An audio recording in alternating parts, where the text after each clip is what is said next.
நம்ம சேனலில் வீடியோ போட்டோடனே உங்களுக்கு மெசேஜ் வரணும் அப்படின்னு நீங்கள் நினச்சிங்கன்னா ரைட் சைடில் இருக்கிற ரெட் கலர் சப்ஸ்கிரைப் பட்டனை ப்ரெஸ் பண்ணிக்கோங்க. அப்படியே பக்கத்தில் ஒரு பெல் சிம்பிள் வரும், அதே கிளிக் பண்ணிட்டீங்கன்னா உங்களுக்கு மெசேஜ் தவறாமல் வரும். சரி, வாங்க வீடியோக்குள்ளே போகலாம். வணக்கம் நண்பர்களே, இது ஒரு உண்மை சம்பவம். திருவண்ணாமலை டு சென்னை போற பஸ்ல நடந்த சம்பவம் இது.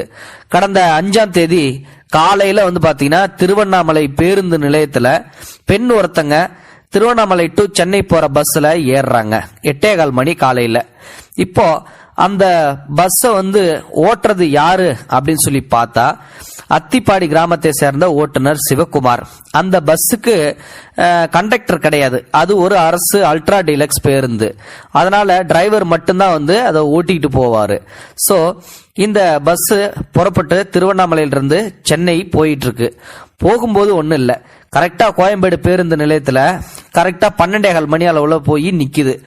கோயம்பேட்டுல பஸ் நின்ன உடனே எல்லா பயணிகளும் இறங்கி அவங்க இடத்துக்கு போக ஆரம்பிக்கிறாங்க. பஸ் எம்டியா இருக்குது. டிரைவரும் என்ன பண்றாரு, நம்ம இறங்கி போய் டீ சாப்பிட்டு வரலான்னு சொல்லிட்டு அந்த திருவண்ணாமலை போற பஸ் நிக்கும் பாத்தீங்களா, அந்த மார்க்கத்துல போட்டுறாரு. அதுல ஒரு இடத்துல போட்டுட்டு டீ சாப்பிட்டு வரலான்னு சொல்லி டிரைவர் சிவகுமார் இறங்கி போய் டீ சாப்பிட்டுட்டு இருக்காரு. இப்போ அடுத்து என்ன நடக்குது அப்படின்னா, அந்த பயணத்துல இருந்தாங்க பாத்தீங்களா, இந்த திருவண்ணாமலையில ஏறினாங்க அப்படின்னு சொல்லிட்டு ஒரு பொண்ணு ஒருத்தங்க ஏறினாங்கன்னு சொன்ன பாத்தீங்களா, அந்த பொண்ணு பாத்தீங்கன்னா நகை பணத்தை தவற விட்டு இருந்திருக்கு போல. ஆனா பாத்தீங்கன்னா அந்த பொண்ணு எந்த பஸ்ல நம்ம வந்தோம் அப்படின்னு சொல்லி தெரியாம திருன்னு முழிச்சுக்கிட்டு அழுதுகிட்டே நின்று இருக்குது. அதுக்கப்புறமா பாத்தீங்கன்னா இங்க டிரைவர் சிவகுமார் டீ சாப்பிட்டாச்சு, நம்ம போயிட்டு போர்டை மாத்திட்டு அதுக்கப்புறமா கிளம்பலாம் அப்படின்னு சொல்லிட்டு கரெக்டா ஒரு 12:45 மணி இருக்கும், போய் பஸ்ஸுக்குள்ள ஏறுறாரு. போய் திருவண்ணாமலை டு சென்னைன்னு சொல்லி இருந்தது இல்லையா, இப்ப சென்னை டு திருவண்ணாமலைன்னு சொல்லி போர்டை மாத்துறாரு. மாத்திட்டு பின்னாடி திரும்பி பாக்குறாரு. அவரோட டிரைவர் சீட்டுக்கு பின்னாடி பாத்தீங்கன்னா ஒரு பை ஒண்ணு கிடக்குது. அந்த பைய எடுத்து பாக்குறாரு. அவருக்கு அந்த பைய திறந்து பார்த்த உடனே ஒரு மிகப்பெரிய அதிர்ச்சியான காத்திருக்குது. என்ன அதிர்ச்சி அப்படின்னு சொல்லிட்டு பாத்தீங்கன்னா அதுல நகை பணம் லட்சக்கணக்கான ரூபாய் எல்லாம் இருக்குது. உடனே பாத்தீங்கன்னா அவருக்கு ரொம்ப அதிர்ச்சி ஆயிடுது. இதை யாரோ விட்டுட்டு தான் போயிருக்காங்க அப்படின்னு சொல்லிட்டு. உடனே அவருக்கு என்ன தோணுது, சரி கையில இன்னும் என்ன இருக்கு அப்படின்னு சொல்லிட்டு பார்க்கலாம் பையில அப்படின்னு சொல்லி பார்த்தா செல்போனும் இருக்குது, அதுவும் பயன்பாட்டில் தான் இருக்குது. சரி, நம்ம இதை கையில வச்சிருப்போம், கண்டிப்பா இந்த செல்லு தேடி செல்லுக்கு யாராவது போன் பண்ணுவாங்க, அவங்கள்ட்ட கொடுத்துடலாம். இல்ல ஒரு பொண்ணு திருவண்ணாமலையில ஏறும்போது நிறைய பைகளோட ஏறிச்சு, அந்த பொண்ணாதான் இருக்கும்னு சொல்லி சந்தேகப்பட்டு இருந்திருக்காரு. அதே மாதிரி பாத்தீங்கன்னா அந்த பொண்ணு பாத்தீங்கன்னா கோயம்பேடு பேருந்து நிலையத்துல அழுதுகிட்டே இருந்துட்டு அப்படியே அழுதுகிட்டு திருவண்ணாமலை போற மார்க்கத்திலே அந்த பொண்ணு நான் வந்த பஸ் எந்த பஸ் அப்படின்னு சொல்லிட்டு தேடிக்கிட்டே இருக்குது. தான் வந்த பஸ் கண்டுபிடிக்க முடியாம அந்த பொண்ணு ஒரு மூலையில் நின்று அழுதுகிட்டு இருக்கிறத டிரைவர் சிவகுமார் பாத்துறாரு.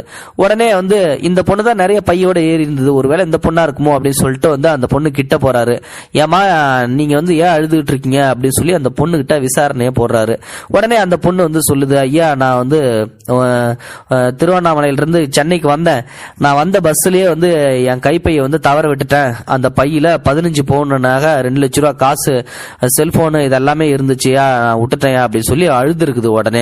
உடனே டிரைவர் சிவகுமார் நம்ம நினைச்சது சரிதான், இந்த பொண்ணோடது தான் அப்படின்னு சொல்லிட்டு இங்க வாமா ஒரு நிமிஷம், உன் பொருள் எதுவுமே தொலைஞ்சு போகல அப்படின்னு சொல்லி நேரா கண்காணிப்பாளர் அறைக்கு கூட்டிட்டு போறாங்க. அங்க போயிட்டு சார் இந்த மாதிரி என் பஸ்ல தான் இவங்க டிராவல் பண்ணிருக்காங்க, நான் போர்டை மாத்திட்டு திரும்பி கிளம்பலாம் அப்படின்னு சொல்லிட்டு நினைச்சப்போ பைய என் சீட்டுக்கு பின்னாடி கடந்தது. அந்த பைய எடுத்து பார்த்தப்போ இந்த மாதிரி நகை பணம் செல்போன்லாம் கடந்தது, இது அவங்களது தான் அப்படின்னு சொல்லிட்டு எனக்கு தெரியும். ஏன்னா இவங்க தான் இந்த பைய தவறு விட்டுருப்பாங்க அப்படின்னு சொல்லிட்டு எனக்கு தெரியும். ஏன்னா நிறைய பையோட இவங்க தான் ஏறினாங்க. அதனால நம்ம திருவண்ணாமலை போல சைட்ல தான் இவங்க நின்று அழுதுகிட்டு இருந்தாங்க. என்னன்னு சொல்லி விசாரிச்சப்போ இவங்க கரெக்டா சொன்னாங்க, 5 பவுன் நகை, செல்போனு, பணம் 2 லட்சம் ரூபான்னு சொல்லி சொன்னாங்க அப்படின்னு சொல்லி அந்த கண்காணிப்பாளர் முன்னிலையில பாத்தீங்கன்னா பணத்தை அந்த பெண்ணுகிட்ட ஒப்படைக்கிறாங்க. தவற விட்ட அந்த கைப்பைய ஒப்படைச்ச உடனே அதுல எல்லாம் சரியா இருக்கான்னு சொல்லி பாத்துக்க அப்படின்னு சொல்லி சொல்றாங்க. உடனே அந்த பொண்ணும் பார்த்துட்டு எல்லாம் சரியா இருக்குது அப்படின்னு சொல்லி சொன்னதோட மட்டும் இல்லாம அந்த ஓட்டுநர் சிவகுமாருக்கு அந்த பேருந்து நிலைய கண்காணிப்பாளருக்கு பாத்தீங்கன்னா கண்ணீர் மல்க நன்றி தெரிவிக்கிறாங்க. ஐயா உங்களுக்கு ரொம்ப ரொம்ப நன்றியா, எனக்கு இப்ப வாழ்க்கையை காப்பாத்தி கொடுத்த மாதிரி காப்பாத்தி கொடுத்துட்டீங்க, உங்களுக்கு ரொம்ப ரொம்ப நன்றி அப்படின்னு சொல்லிட்டு. இத கண்ட அங்கிருந்த பயணிகள், ஊழியர்கள் ஓட்டுநர் சிவகுமாரோட நேர்மையை பார்த்து ரொம்ப ஆச்சரியப்பட்டு அரசு போக்குவரத்து கழகத்துக்கு நீங்க ரொம்ப ரொம்ப பெருமை சேர்த்திருக்கீங்க இருக்கீங்க அப்படின்னு சொல்லிட்டு வந்து சொல்றாங்க. நீ வேற ஒருத்தங்களா இருந்தா அந்த பையை வந்து சுருட்டிட்டு போயிருப்பாங்க, ஆனா நீங்க அதை செய்யல அப்படின்னு சொல்லிட்டு அவருக்கு பாராட்டு தெரிவிக்கிறாங்க.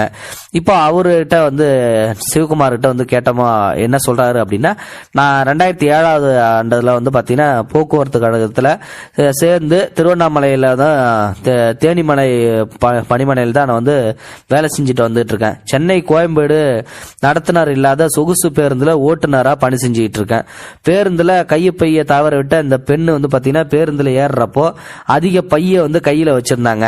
இறங்கும் போது இவர் கடைசி நபரா இறங்கினாரு. இதனாலதான் அவரோட முகம் என் மனசுல வந்து பதிஞ்சிடுச்சு. தவற விட்ட கைப்பையி இவரோடது தான் அப்படின்னு சொல்லிட்டு நான் எதிர்பார்த்த மாதிரி அந்த பொண்ணு அழுதுகிட்டு நின்னுது.